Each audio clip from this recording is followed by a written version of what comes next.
Welcome back to the channel. My name is Chris. I'm excited about this video today. On my channel, we talk about men's fashion, fitness, lifestyle. We do challenges, but we'll be using my favorite form of equipment today. The rings, baby. So I'm going to take you through the different ring dip variations and the different levels and progression. So let's go ahead and get started. Cue that intro.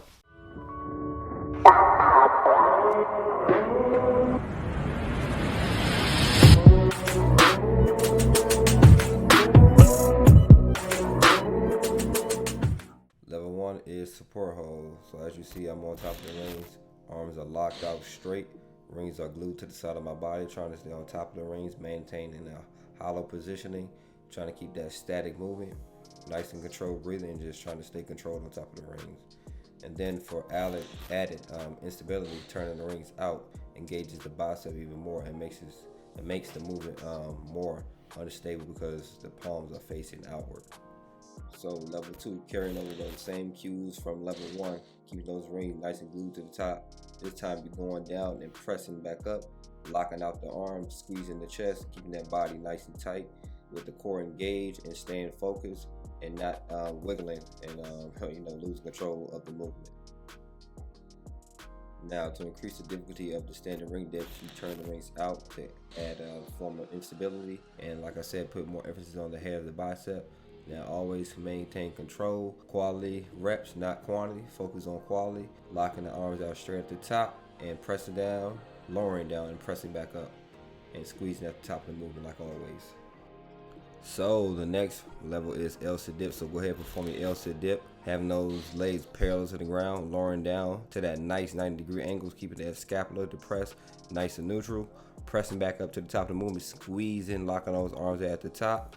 Never point your elbows out to the side like horizontally, that's bad, it's a no-no. So always keep those elbows behind you, and when you're coming down to that nice 90-degree angle, pressing back to the top of the movement, keeping those legs nice and parallel to the ground.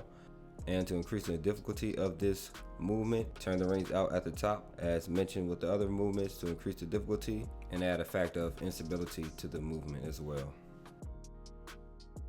So with this progression, Bulgarian dips, your arms are going away from the body, going out to that nice 90-degree angle, and the elbows are steadily pointing backwards, never horizontally, keeping that scapula neutral and depressed, lowering down, pressing back up, locking out at the top of the movement, squeezing at the top of the movement. And like always, you can increase the difficulty of each progression by turning the rings out at the top of the movement to add a factor of instability as well.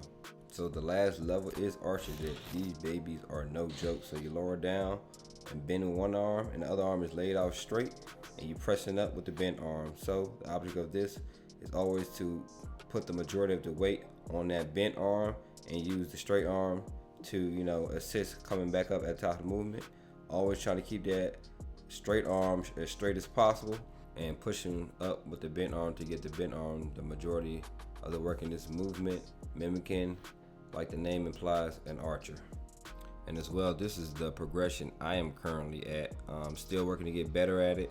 Like I said, always keep that body nice and tight and straight and controlled in the movement. Always focusing on quality reps, not the quantity, to get strong in this movement, because you're basically doing the dip with one arm. And that's a wrap for this video. If you have any questions or comments, please link those things below. I will get back with you. And also, don't forget to like and subscribe. It would mean a lot to me. I put a lot of work into this video, performing this voiceover and recording these videos. So that's just a small thank you from you all. Like I said, my name is Chris, and I'll get back with you on the next video. Peace.